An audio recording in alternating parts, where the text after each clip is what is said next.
दोस्तों, स्वागत दोस्तों आप लोग का आपके अपने यूट्यूब चैनल शांतम सेंटर में। जैसा कि दोस्तों आज हम लोग देखने वाले हैं क्लास 12 चैप्टर 4 का दोस्तों वेरी मोस्ट इंपोर्टेंट टॉपिक है बायो सेवर्ट का नियम क्या होता है। एकदम विस्तार पूर्वक इसको दोस्तों आपको इस वीडियो में समझाया जाएगा। दोस्तों बहुत ज्यादा इंपॉर्टेंट, कई बार दोस्तों बोर्ड एग्जाम ये आ भी चुका है और 2026 बोर्ड एग्जाम दोस्तों आने के पूरे 100% चांस एग्जाम में किसी न किसी सेक्टर तो आने वाला ही है। ठीक है, चलो बिना टाइम को वेस्ट के वीडियो को शुरू करते हैं और आज आपको समझाते हैं आखिर बायो सेवर्ट का नियम है क्या। सेवर्ट का नियम क्या क्या ध्यान समझिएगा। बायो सेवर्ट का जो नियम है समझो ध्यान से। जैसे मान लो हमारे पास एक धारावाही क्या है, तार है। धारावाही हमारे पास एक तार है, ठीक है। इसमें जैसे हमने विद्युत धारा को प्रवाहित किया तो इसके साइड क्या उत्पन्न होता है, चारों तरफ एक चुंबकीय क्षेत्र उत्पन्न होता है। तो उसी पर इन्होंने एक नियम प्रस्तुत किया, उसी नियम को हम बायो सेवर्ट का नियम कहते हैं। सिंपल से क्या बोलेंगे, जब किसी चालक में धारा को प्रवाहित करते हैं तो इसके चारों तरफ एक चुंबकीय क्षेत्र उत्पन्न होता है। इसी पर उन्होंने एक नियम प्रस्तुत किया जिसे हमने बायो सेवर्ट का नियम कहा जाता है। इतनी बातें क्लियर हो गई। अब ध्यान से बात को समझिएगा। उन्होंने प्रयोग के आधार पर क्या बताया, इसको समझ लेते। देखो, सन 1820 में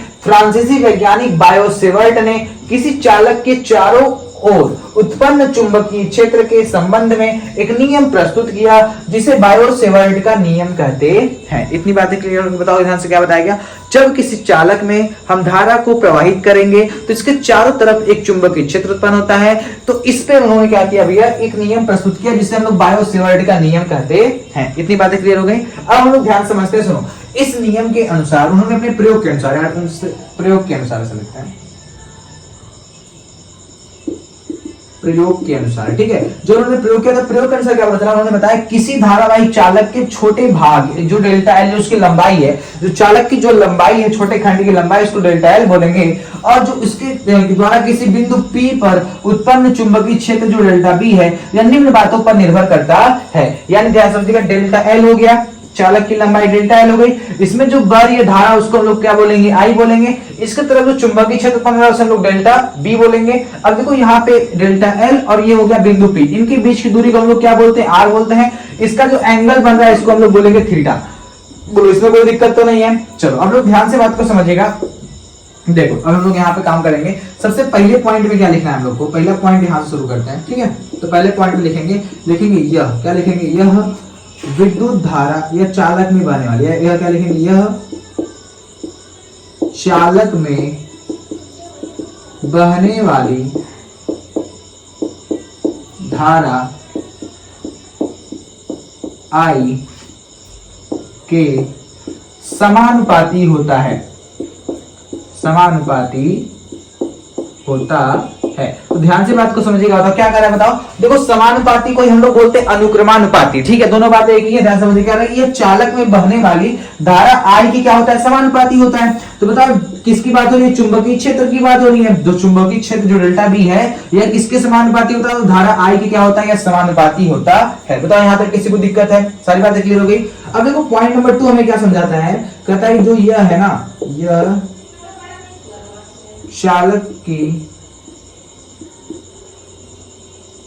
चालक की लंबाई यानी डेल्टा एल के समानुपाती होता है, समानुपाती होता है। यानी कहने का मतलब समझिएगा, कहीं चालक की जो लंबाई डेल्टा एल है ना, उसके भी क्या होता है, समानुपाती होता है। तो हम लोग यहाँ पे क्या लिखेंगे, चुंबकीय क्षेत्र जो है समानुपाती है किसके, डेल्टा एल के क्या है, समानुपाती है। इतनी बात क्लियर होगी। पहले बताओ क्या था, चुंबकीय क्षेत्र धारा आई के समानुपाती होगा, चुंबकीय क्षेत्र डेल्टा एल के समानुपाती होगा। अब देखो पॉइंट नंबर 3 समझिएगा। तीसरा पॉइंट हमें क्या समझाता है, यह कहता है यह जो है ना, यह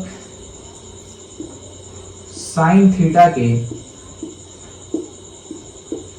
समानुपाती होता है, समानुपाती होता है, ठीक है। इसका मतलब क्या ध्यान समझिएगा, यानी जो चुंबकीय क्षेत्र हमारा जो डेल्टा बी है ना, ये किसके समानुपाती होगा, ये साइन थीटा के क्या होता है, समानुपाती होता है। यानी बताओ पहले किसके हुआ, डेल्टा एल के समानुपाती है। जो एंगल बन रहा है ये साइन थीटा के समानुपाती है। और ध्यान समझिएगा, मतलब जो चालक में बहने वाली धारा ये इसके समानुपाती है। यानी तीन चीजों के तो ये समानुपाती होता है। लेकिन ध्यान समझिएगा, ये जो डेल्टा एल है और बिंदु पी है, इनके बीच की जो दूरी आर है, इसके वर्ग के व्युत्क्रमानुपाती होता है। देखो समानुपाती का मतलब होता है कि जैसा अगर इसको बढ़ाएंगे इसका मान भी बढ़ेगा, इसको कम करेंगे इसका मान भी कम। जैसे हम चुंबक, अगर हम धारा के मान को बढ़ाएंगे तो चुंबकीय क्षेत्र का मान भी बढ़ेगा, धारा के मान को कम करेंगे चुंबकीय क्षेत्र का मान भी कम होगा। ठीक है, तो ये करता है। लेकिन अगर व्युत्क्रमणपाती का मतलब होता है अगर आप इसको बढ़ा रहे हो तो ये घटेगा, अगर इसको घटा रहे हो तो ये बढ़ेगा, जिससे उल्टा मतलब होता है। चलो हम लोग यहाँ पे क्या लिखेंगे, पॉइंट नंबर 4 देखो क्या लिखेंगे,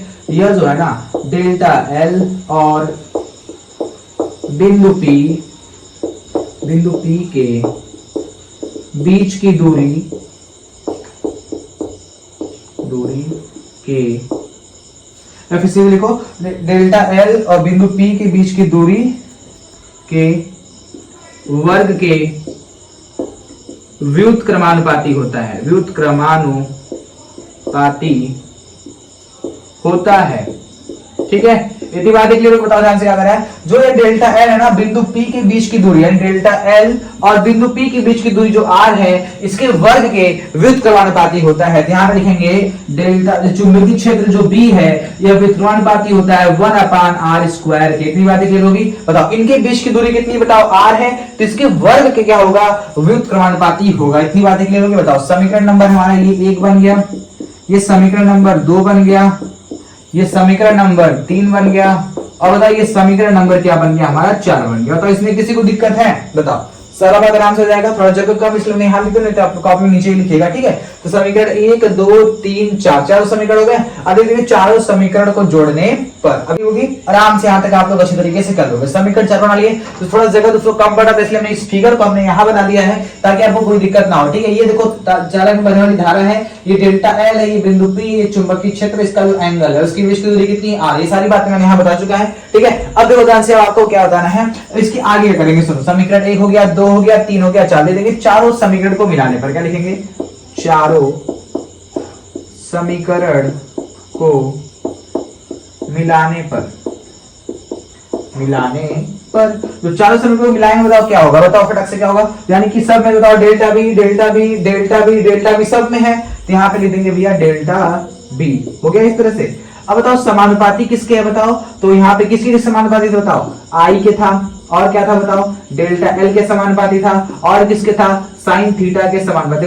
किसके समानुपाती था, चुंबकीय क्षेत्र जो है धारा आई के समानुपाती है, चुंबकीय क्षेत्र डेल्टा एल के समानुपाती है, चुंबकीय क्षेत्र साइन थीटा के समानुपाती है, तो चुंबकीय क्षेत्र आई के समानुपाती, चुंबकीय क्षेत्र डेल्टा एल के, चुंबकीय क्षेत्र साइन थीटा के समानुपाती है। अब बताओ किसके व्युत्क्रमानुपाती था, r² के व्युत्क्रमानुपाती है, इसलिए बटे में क्या आ जाएगा r²। देखो बटे में था r² ना, तो यहाँ बटे में आ जाएगा r का स्क्वायर। बताओ यहाँ तक किसी को दिक्कत है, सारी बातें क्लियर हो गई। अब बताओ जैसे ही हम इस एप्सिलॉन नॉट यानी जैसे ही हम ये जैसे क्या करेंगे इस प्रोपोर्शनल वाले साइन को हटाएंगे, यानी जैसे इस समानुपाती वाले चिन्ह को हम लोग हटाएंगे तो यहाँ पे कांस्टेंट वैल्यू आएगी, उसको लिखना पड़ेगा। तो यहाँ लिखेंगे हम लोग डेल्टा बी, और प्रोपोर्शनल का जब चिन्ह हटेगा, समानुपाती का चिन्ह जब हटेगा तो यहाँ पे आ जाएगा म्यू नॉट अपान में आ जाएगा 4 पाई, और बाकी सबको सेम उतार देंगे। बताओ क्या बचा, आई बचा, डेल्टा एल बचा, साइन थीटा बचा। अब बताओ नीचे हमारा क्या आ जाएगा r का स्क्वायर। बताओ इसमें किसी को समस्या है, कितना आराम से कर लेंगे आप सब। अब देखो ध्यान से, यही आपका क्या हो जाएगा, फार्मूला निकल के हो जाएगा, बायो-सेवर्ट का यही फार्मूला है। हमने जो नियम दिया चुंबकीय क्षेत्र के बारे में, ठीक है, तो उसका यही फार्मूला है। बताओ डेल्टा बी बराबर क्या होता है, mu naught upon 4 pi into में I into delta L sine theta upon में होता है r का स्क्वायर। अब देखो ध्यान से क्या होगा समझो, अगर हम बात करें म्यू नॉट अपान 4 पाई की वैल्यू कितनी होती है, तो होता है 10⁻⁷ न्यूटन प्रति एम्पियर का स्क्वायर होता है। ये एप्सिलॉन नॉट का मान होता है। अब ध्यान समझिएगा, सॉरी ये म्यू नॉट का क्या होता है, मान होता है। म्यू नॉट का मान कितना होगा बताओ, म्यू नॉट अपान 4 पाई का मान होता है 10⁻⁷ न्यूटन प्रति एम्पियर का स्क्वायर। अब एक काम करते बताओ, ये किसमें भाग में है ना, उधर भेज देंगे तो क्या होगा, गुणे में हो जाएगा। तो लिख देंगे म्यू नॉट बराबर हो जाएगा 4 पाई और इनटू में हो जाएगा 10⁻⁷ न्यूटन प्रति एम्पियर का स्क्वायर। बताओ इसमें किसी को दिक्कत है, नहीं। अब बताओ म्यू नॉट बराबर होता है वायु अथवा निर्वात की चुंबकशीलता, ठीक है। बताओ इतनी बातें क्लियर हो गई। दोस्तों ये हमारा प्यारा सा बायो-सेवर्ट का नियम था। दोस्तों सेम आपको ऐसे बोर्ड एग्जाम लेके आने हैं और आपका एक भी नंबर कटने वाला नहीं है। और आप जब भी एग्जाम में फिगर को बनाएगा तो फिगर को क्या करेंगे, आप साइड बनाएंगे और इसको ऐसे बॉक्स में क्या करेंगे, आप पैक कर देंगे इसको, ठीक है। फिगर बनने के बाद इसको बॉक्स में पैक कर देना है। साइड में जब भी बनाएगा इस पेंसिल से लीजिएगा, इस लाइन खींच के उसको बॉक्स में साइड में पैक कर देंगे और पूरी बातें हम यहाँ पे एकदम बेहतरीन तरीके से लिख करके और फार्मूले को ऐसे जब भी फार्मूला लिखेगा उसको ऐसे घेर दीजिएगा, ठीक है। और इसका मान जो ब्लैक पेन से लिखेगा म्यू नॉट अपान 4 पाई बराबर 10⁻⁷।